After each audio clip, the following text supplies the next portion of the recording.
É quase um clichê, mas a solução para o Brasil é educação. E a gente começou a falar de educação, né? Ele falou, cara, você tem que fazer 2 tipos de educação. A primeira educação é uma educação quase que pragmática. Então, eu preciso ensinar o cara a ser um bom garçom. Eu preciso ensinar o cara a ser um bom gerente de hotel. Eu preciso ensinar o cara porque você vai treinar essas pessoas para você ter bons serviços e através dos bons serviços você aproveita o potencial turístico do Nordeste que hoje é subaproveitado. Essa é a verdade.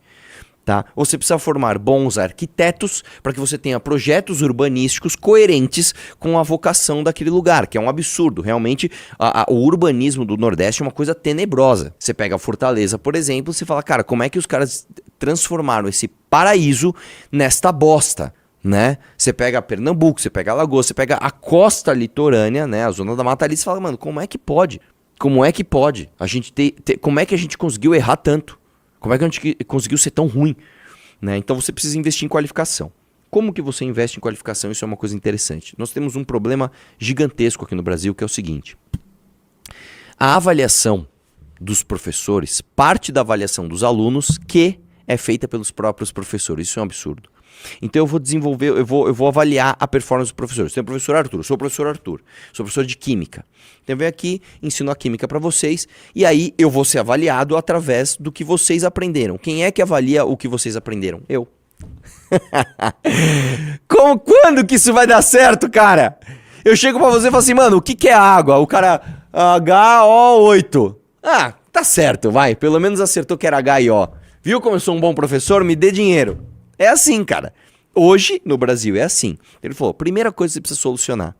Você precisa de índices objetivos de avaliação de aluno independente. Você precisa de avaliações de alunos que não são os professores. Então não é a prova que o professor vai aplicar. Tá? Outra coisa, você precisa responsabilizar o aluno, ou o professor, pelo aprendizado do aluno. Eu vou contar uma coisa pra você. Quando eu entrei na faculdade, vou até citar o nome dessa professora.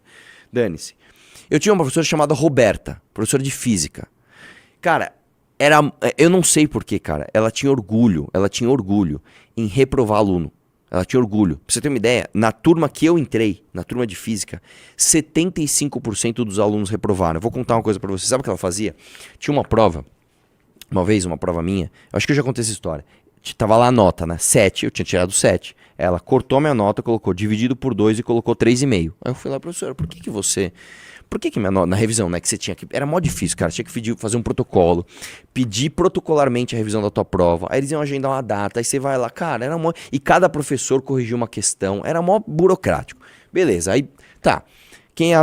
Fui na questão, professor da questão X. Professor, e essa questão que você corrigiu? Não, sua questão tá certa. Professor da questão Y. Ó, eu tô com a questão aqui. Não, sua questão tá certa. Tudo bem. Quem deu a nota? Professor Roberta, por que a minha nota está dividida por 2? Ela diz o seguinte. Porque você tem uma figura, então vamos supor que tinha um gráfico aqui. Né? E você não colocou o referencial, quer dizer que no eixo Y para cima é positivo, no eixo X para a direita é positivo. Você não colocou esse referencial. Se você não colocou o referencial, eu não sei se o número que você colocou aqui, sei lá, a resposta é 28.3. É mais 28.3 ou menos 28.3. Eu falei, professor, por causa do referencial que eu não coloquei, você vai me dividir a nota no meio? Ela é. Beleza, próxima prova, o que eu fiz? Cara, eu peguei a prova, a primeira coisa que eu fiz, pus referencial em todas as figuras, pus um monte de referencial, resolvi. Cara, acredite se quiser, eu tirei exatamente a mesma nota, 7 dividido por 2, 3,5. Eu falei, não é possível. Aí vai lá, protocolo, pede revisão de prova, aí vai lá, questão A, professor, tá certo, professor B, professor, tá certo, vamos no coordenador da prova. Professora, eu falei com os professores responsáveis por corrigir as questões 1, 2, 3, 4, eles disseram que as questões estão certas, e novamente, você dividiu a minha nota por 2, porque você, da outra vez, disse que eu não tinha colocado referencial. Mano, vocês estão prontos para a resposta que eu recebi? Vocês falam assim, você é um cara muito calmo, né, Arthur? Os caras do PT vão lá e te batem, você... Isso é o tipo de coisa que cara, me tirou do sério, eu tive que engolir assim e falar, tudo bem, até a próxima prova. Olha o que aconteceu. Ela fazia a questão na página, tinha a questão, a figura e tinha um quadrado escrito resposta, que era para você responder aqui. Resolução, tinha assim, ó, um quadrado escrito resolução e um quadrado escrito resposta. Então ela falava, metade da questão é resolução, metade da questão é resposta. Se você acertar a resolução e errar a resposta, você vai receber só metade da nota. Se você colocar a resposta certa, mas tiver erro na resolução, você vai receber só metade da nota. Você precisa da nota inteira. Você tem a nota inteira se você acertar a resolução e a resposta. Eu acertei a resolução e eu acertei a resposta. Só que... Não, você está pronto, você está pronto para ouvir a resposta que eu vi? O meu referencial estava fora do quadro de resposta. Você tá de brincadeira, você tá de brincadeira. Eu não sei se eu tô conseguindo deixar claro isso pra vocês. Vamos supor o seguinte, vamos supor que isso aqui, ó, vamos pegar uma página da revista Valete. Isso aqui é o quadrado onde estava a questão.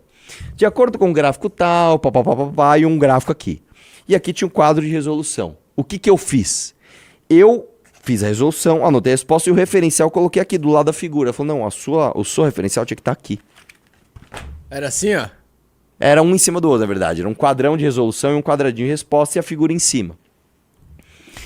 E ela dividiu a minha nota por 2, porque eu não coloquei o maldito filha da puta do referencial do quadradinho certo, tá? E aí, 75% da turma reprovou. Eu fui um deles.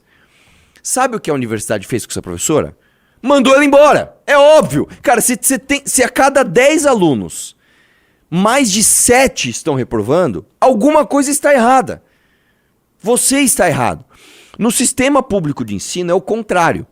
A gente tem avaliações dos professores completamente distorcidas para cima. Né? E uma coisa engraçada, ele até estava falando do professor aqui, ele falou, ele falou, tinha mania da USP antigamente, o professor falou, tal turma reprovou não sei quantos por cento, a turma é fraca. A turma, não. Fraco é você, professor. Fraco é você. E por muitos anos, por causa inclusive da ditadura militar, talvez dessa glamorização de professores, a gente não pode fazer crítica ao professor, que o professor é quase um semideus. E eu posso falar abertamente disso porque minha mãe é professora. As minhas 2 tias são professoras. Eu vim de uma família de professores e de enfermeiros. Então eu posso dizer, existem bons professores, existem maus professores. E tem de ter avaliação de performance dos professores através da avaliação dos alunos de forma independente. Essa é a primeira coisa. Tá? Outra coisa que aconteceu, que acontece no Brasil é o seguinte.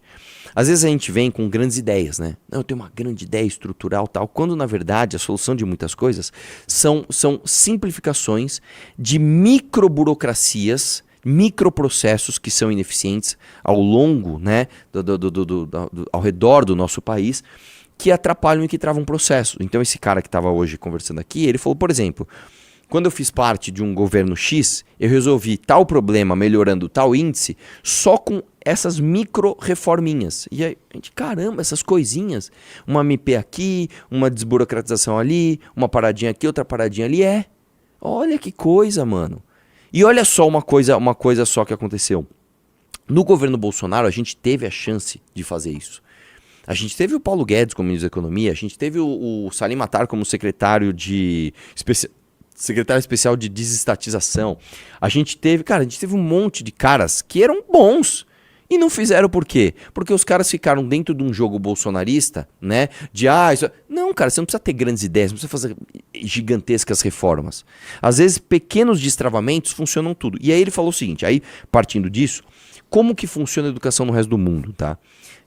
A educação no resto do mundo, ela é procedimental. Como assim? Ela não é essa coisa Paulo Freire, liberdade de cátedra. Não. O cara, ele visa o seguinte, o que eu preciso fazer com este aluno? Eu preciso fazer com que esse aluno tenha capacitação. A capacitação é diferente da instrução. A instrução, ela serve para a capacitação, entendeu? Então, eu vou dar um exemplo. Eu consigo pegar uma guitarra e tocar uma música inteira. Quais são os acordes? Aqui, eu vou lá e faço os acordes, beleza. Eu sou um guitarrista? Não sou um guitarrista. Se você chegar pra mim e falar assim, Arthur, você acha que esse acorde aqui com quarta aumentada é melhor com sétima diminuta? Eu não vou saber responder. Então eu não sou um guitarrista, eu não sou um músico, eu não sou um cara que eu entendo, eu sou capacitado para definir campo harmônico, eu não sou. Eu entendo um pouquinho disso e eu sou funcional na minha instrução para conseguir tocar uma música na guitarra.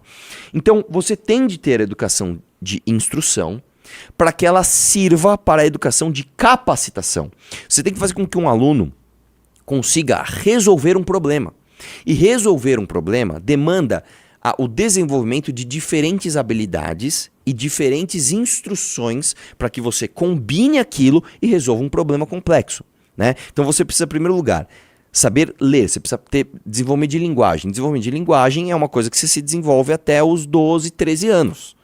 É ali, você tem que trabalhar ali o desenvolvimento de linguagem.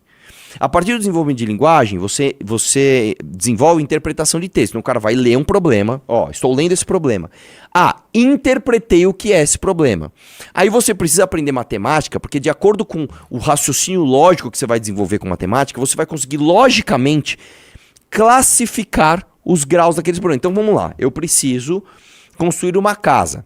Se eu preciso construir uma casa, vamos fazer uma ordem lógica. Eu preciso comprar um terreno. Se eu preciso comprar um terreno agora, eu preciso fazer a base da casa. Para fazer a base da casa, eu preciso fazer a fundação da casa.